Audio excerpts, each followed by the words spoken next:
Samuel, capítulo de número 6, vou ler só um versículo. Gostaria de dividir isso aqui com vocês hoje. Diz assim, 2 Samuel, capítulo 6, e o verso que eu vou ler 2, vai, porque não só é muito pouco, né?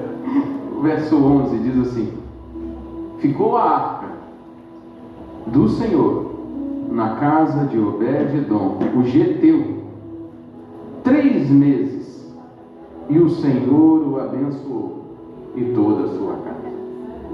E o outro verso que diz assim: então avisaram a Davi, dizendo: o Senhor abençoou a casa de Obed-edom. Só ele.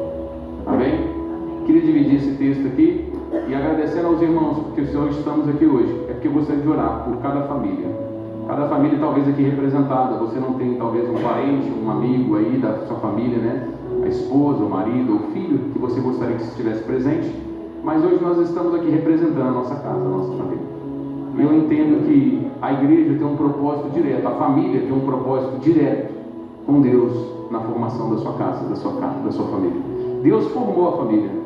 Na verdade, os sentimentos que nós entendemos melhor de Deus, eles são vividos dentro de casa. A exemplo do amor, né? O amor que um pai e uma mãe sentem por um filho é algo inexplicável. Quem é pai e quem é mãe sabe disso, né? E esse amor que o pai e a mãe sentem nada mais é do que uma mínima fração do amor de Deus por nós. A ponto de que, às vezes, se um filho desaponta a mãe, é o suficiente para a mãe abandonar e deixar de lado o filho. Mas Deus olha conosco, não só com amor, mas com a sua misericórdia, que se estende e que continua e que hoje está entre nós. Então a nossa casa é algo sagrado.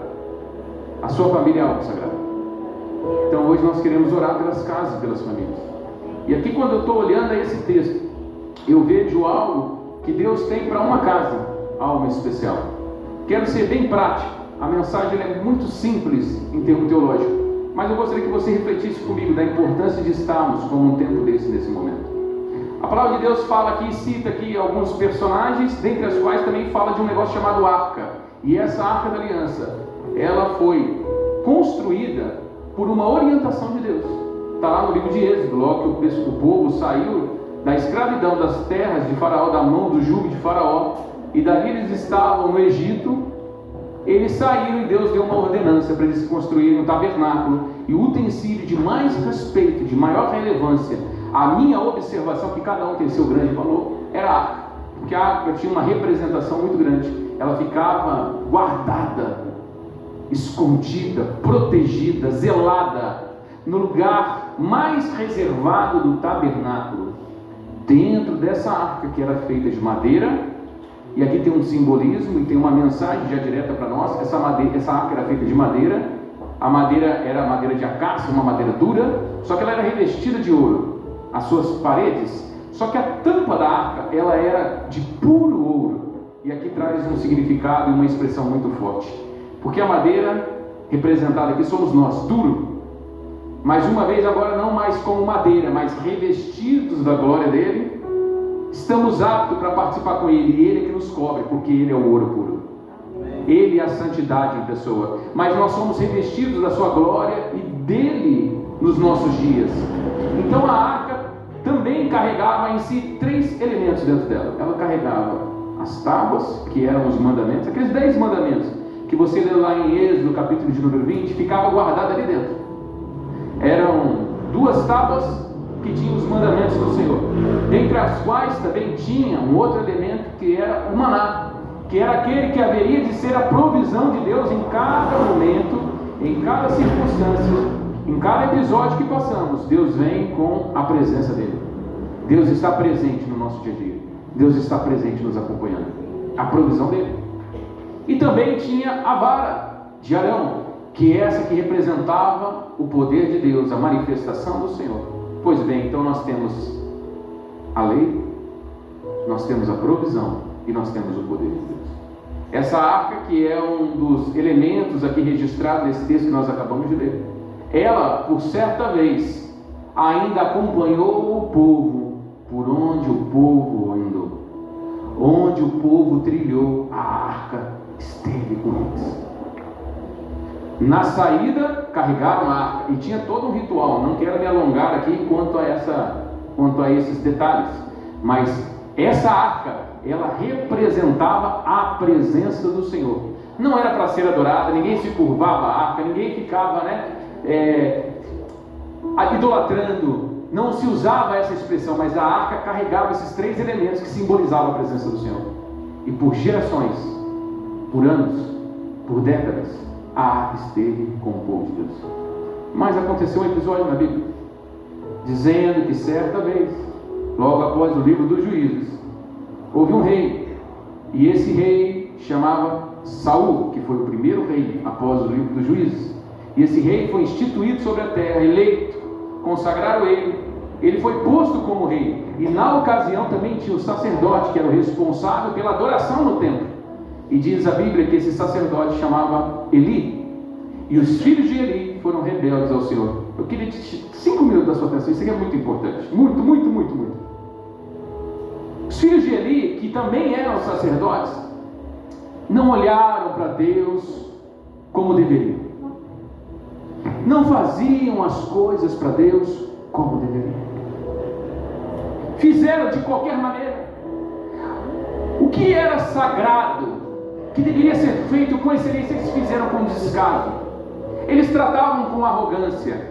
Eles enxergavam que a posição deles, sacerdote, estava num cargo mais elevado que os demais em todas as tribos, e no seu coração não havia temor, não havia mais o buscar de Deus. E por isso eu disse que isso é muito importante, porque muitas vezes eu quero chamar a minha atenção primeiro e convidar a todos nós para ver em que estamos, como estamos olhando as coisas de Deus, como estamos observando para as coisas de Deus, para a nossa vida, para o nosso dia a dia, como nós temos tratado disso, se com temor, se com respeito, ou se de qualquer maneira como os filhos de Eli o fizeram.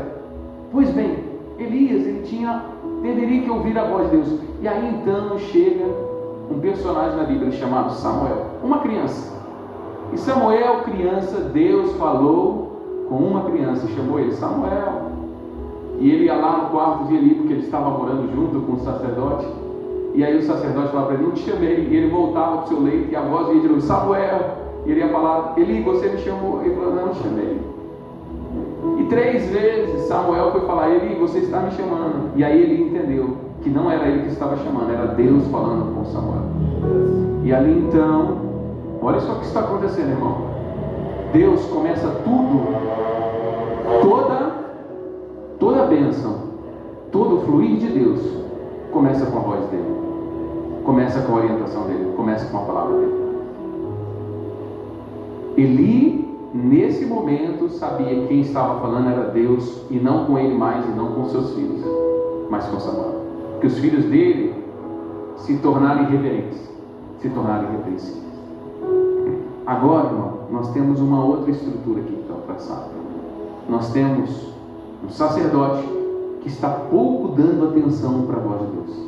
O que aconteceu foi que quando não deram ouvido à instrução de Deus, e nós estamos naquela fase, a partir de agora para o resto da pregação é tudo importante, eu vou falar isso que é importante demais, eu quero que você preste muita atenção nisso. Não interessa mais agora para eles, para o Eli e para os filhos dele, se voltarem a Deus. Eu vivo do meu jeito, eu faço as coisas do meu jeito. E por fazerem as coisas do seu jeito, Deus permitiu que os inimigos se levantassem contra eles. E os inimigos se levantaram contra ele, foram à guerra contra o povo de Israel. E o povo de Israel perdeu aquela luta. 4.000 homens morreram. E depois ele fala: agora nós não vamos perder mais, porque nós vamos para a guerra e nós vamos levar o quê? A arca da aliança. Lembra da arca que nós estamos falando? A arca vai estar com a gente, a arca vai nos proteger. Mas naquela ocasião, também eles perderam a guerra. E 30.000 homens morreram. E a arca da aliança, que simbolizava a presença do Senhor, foi levada embora. E a arca foi levada para a terra dos inimigos.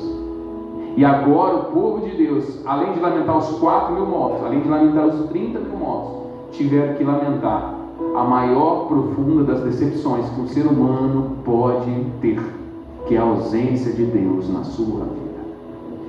Essa mensagem fala para a gente o seguinte: não importa as decepções que você teve, não importa Quantas vezes você quebrou, quantas vezes deu errado, quantas vezes as coisas não aconteceram do seu jeito. O que importa e o que está chamando a atenção é a presença de Deus. Continua ou não continua com a gente? Porque, irmãos, é terrível quando Deus está ausente. Não tem mais como direcionar. E aqui então a arca foi levada embora e colocaram na casa de um rei, lá na terra dos filisteus.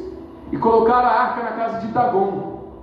E a arca na casa de Dagon, sabe o que aconteceu lá? Tinha um rei, um ídolo lá, para assim dizer, que era de adoração dos filisteus, que chamava Dagon, por isso chamava a casa de Dagon, no templo de Dagon.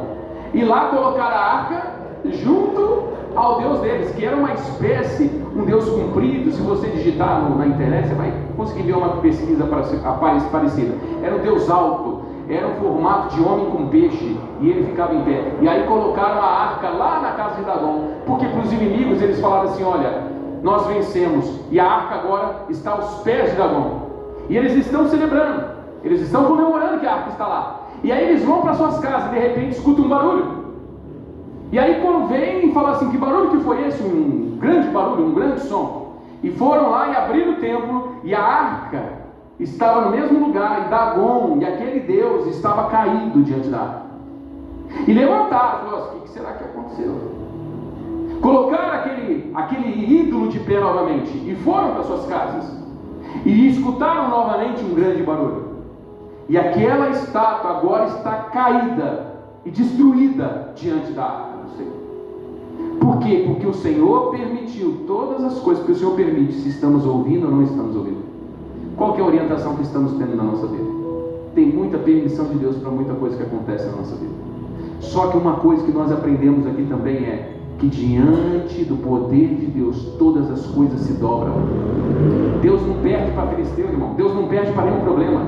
Deus não perde para nenhuma doença. Deus não perde para nenhuma dificuldade. Não tem nada que afronta Deus. Deus está no seu devido lugar, esperando que nós nos curvemos a Ele, que nós nos aproximemos dEle, que nós não tratemos as coisas dEle por acaso. Por isso muito me alegra o coração em ouvir a pregação que foi dita aqui domingo passado pelo pastor Márcio, dizendo sobre as 10 virgens. Estavam todas aguardando o rei, estavam com todas as lamparinas, mas 5 lamparinas das 10 estavam apagadas, 5 estavam acesas. Isso aqui é uma atenção para ver como estamos aguardando ao nosso Senhor, como estamos a nossa postura. Na quarta-feira o Luiz veio aqui, irmão, eu estou pedindo perdão para todo mundo até hoje. O Luiz veio aqui, deu um sabão em todo mundo aqui com a palavra de Deus, falando sobre a nossa vida cristã. Não, eu estou até procurando ver se tem algum vizinho meu, algum cachorro que eu maltratei aí, estou querendo me consertar com tudo, porque depois que ele falou, eu saí daqui arrepiado, né? Eu preciso dar um jeito mesmo na minha. Porque que nós estamos aqui diante da palavra de Deus, quando nós abrimos, não é para trazer um gostoso aqui de ler, nossa, que palavra bonita, não é, irmão. Isso aqui é para edificar o nosso espírito, para a gente se agradecer cada dia mais a Deus e olhar a nossa total condição. É por isso que nos reunimos aqui, para buscar a orientação de Deus, ouvir a voz de Deus, ouvir a bênção de Deus, nos aproximar diante dele. E lá a arca agora está no seu lugar, Dagon cai. Agora deixa eu caminhar aqui para a gente entender um pouquinho melhor, e agora por umas reflexões para ir nessa palavra. A arca agora causou um prejuízo tão grande na terra dos filisteus, que os filisteus temeram a arca. Os filisteus ficaram com medo do que o Senhor estava fazendo no meio deles. Os filisteus. E nós como estamos? Aí eles fizeram o seguinte: vamos levar essa arca embora daqui, porque agora a gente já está cheio de ferida, está tudo acontecendo de errado aqui. E levaram a arca e depositaram a arca na casa de um homem chamado Abinadab. É um personagem da história. E a arca ficou na casa de Abinadab. Depois que saiu da terra dos filisteus, ficou lá por 20 anos. 20 anos a arca ficou guardada. Ficou bem guardada. Ficou ali num lugar seguro. Ficou protegida. Mas ficou estacionada. Só ficou ali. Diz a palavra de Deus que por 20 anos ela permaneceu ali. Mas não falou que aconteceu nada. Aí se levantou um novo rei agora. Lembra que eu falei que era Saul? Na ocasião, Eli, o sacerdote. Agora tem um novo rei. E esse novo rei chama Davi, que nós conhecemos. Esse novo rei Davi, e aqui eu quero fazer uma comparação com o rei anterior.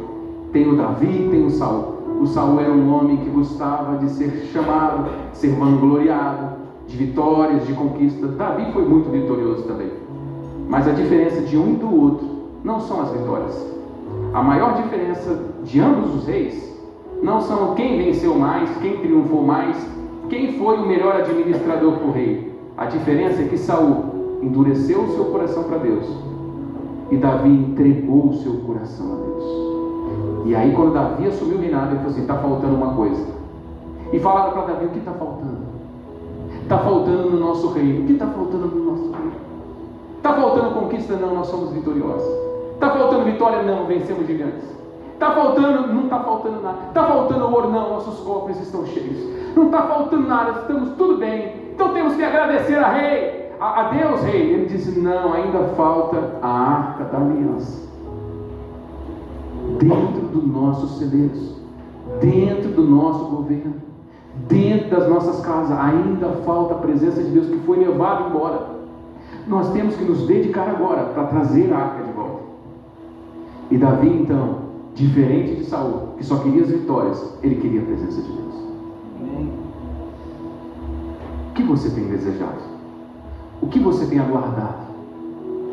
Talvez você tenha muitas expectativas, talvez você tenha muitos pensamentos, muitos sonhos, muitos planos. Mas o maior desejo que tem que penetrar nos nossos corações é a presença de Deus e a direção de Deus nas nossas vidas. Davi falou o seguinte: vai até a casa de Abinadab e traz a arca. Foram até lá, só que fizeram de uma maneira, não vou ficar o texto me alongando, fizeram de uma maneira que não era para ter sido feita. Tinha um jeito de carregar a arca, tinha quem podia tocar na arca, tinha todo um procedimento, e fizeram de uma maneira tradicional, comum, como os filisteus fizeram até na levada da arca, estavam trazendo a arca de volta. O que aconteceu é que aconteceu um acidente ali nessa história, e alguém se feriu e morreu. Pois bem, Davi se frustrou, e Davi falou: não traga a arca, depois desse episódio não quero mais a arca. E naquele episódio entra esse camarada aqui que nós acabamos de ver, Obed-edom. A arca estava ali perto da casa de Obed-edom, e largaram a arca lá na casa de Obed-edom. A arca ficou lá. Obed significa escravo, Edom de alguém. Esse homem era um escravo de Edom, um Zé Ninguém, um homem que não tinha uma família tradicional, um homem que não era um homem rico, um homem que não estava no roteiro lá para ele. Esse cara faz parte? Não. Vamos parar na casa de Obed? Não, esquece, o cara nem sabe que ele existe. A arca não estava no programa, não estava no plano, não estava em nada, irmão. Mas a arca foi parar na casa desse homem. O que aconteceu? Foi que esse homem, por 3 meses, ele fez algo que Abinadab não fez. Ele zelou tão grande pela arca na casa dele. Diz a palavra de Deus que 3 meses que a arca ficou na casa de Obed-edom. Vou ler de novo o texto, fala assim: e a arca do Senhor ficou na casa de Obed-edom, onde é teu, 3 meses, e o Senhor abençoou, e a toda a sua casa. Assim como nós fizemos a comparação de Saul e Davi, a diferença, que um queria a presença de Deus, aqui eu consigo ver uma diferença muito grande, e é com essa que eu quero, já caminhando para o final aqui, para a gente poder pensar. Qual que é a diferença da mesma arca que fica na casa de Abinadab e a que fica na casa de Obed-edom? Deus é o mesmo, a arca é a mesma, o poder de Deus é o mesmo. Deus tem casa de preferência? Não tem.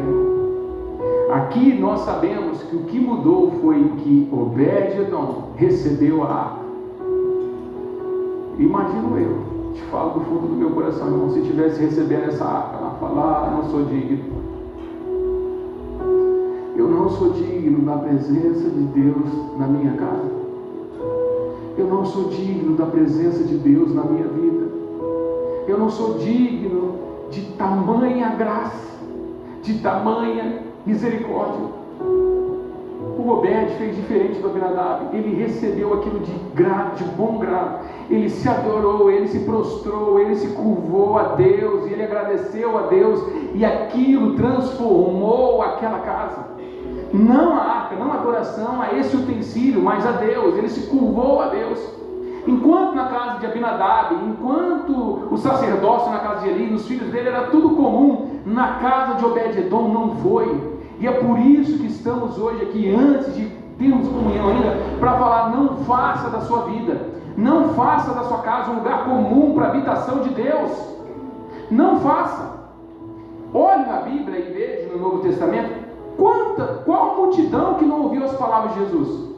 Muitos ouviram Jesus, muitos viram os milagres, muitos até estavam naquela multiplicação dos pães, milhares deles. Mas quantos você olha na Bíblia que voltavam para agradecer? Quantos você olha lá no dia de Jesus que dobraram o joelho agradecendo a Jesus, se humilhando, adorando a Ele, que não tinham vergonha do que estavam fazendo? Tinha uma multidão ouvindo, vendo, mas tinham muitos poucos que se curvavam. Eu quero falar para nós que estamos aqui hoje: nós devemos nos curvar diante do Senhor. Nós temos que honrar ao nosso Senhor. Nós temos que temer ao nosso Deus. Nós temos que olhar a nossa vida e ver que nós precisamos e dependemos, e nós não somos nada, nós não somos nem merecedores, nem do ar que respiramos. Quanto mais da graça e da misericórdia do Senhor que se renova cada manhã. E essa é a diferença. Que por 20 anos a arca ficou na casa de Abinadab e nada aconteceu. Mas por 3 meses apenas mudou a vida de Abinadab, Obed-Edom, mudou a vida dele, a rotina dele, e abençoou toda a sua casa. Eu quero ser abençoado por Deus. Tenho certeza que nós queremos também. E o que eu quero dizer essa noite, antes de nós orarmos por todas as famílias, é que se nós queremos a presença de Deus na nossa vida, nós temos que olhar como estamos tratando Ele, como estamos considerando Ele nos nossos dias, como estamos observando. Se por 20 anos, como Abinadab: pastor, eu estou 30 anos na igreja, e como está hoje? Ah não, hoje eu estou bem frio, não adiantou nada. Que dera se tivesse convertido hoje, então os 20 anos não adiantou nada. Desculpa falar, irmão, é isso mesmo. Tem uma expressãozinha lá que eu gostei uma vez, num testemunho do irmão falando, né? Que toda vez que o pastor pregava, levantava a mão e fazia um apelo: vem aqui à frente, vem cá, né, para ter um momento com Deus. E vinha um irmão que vinha à frente e vinha ter um momento com Deus. E uma certa vez ele ficou inconformado com aquilo, foi falar para o irmão: não, você vem toda vez na frente, toda vez você vem na frente.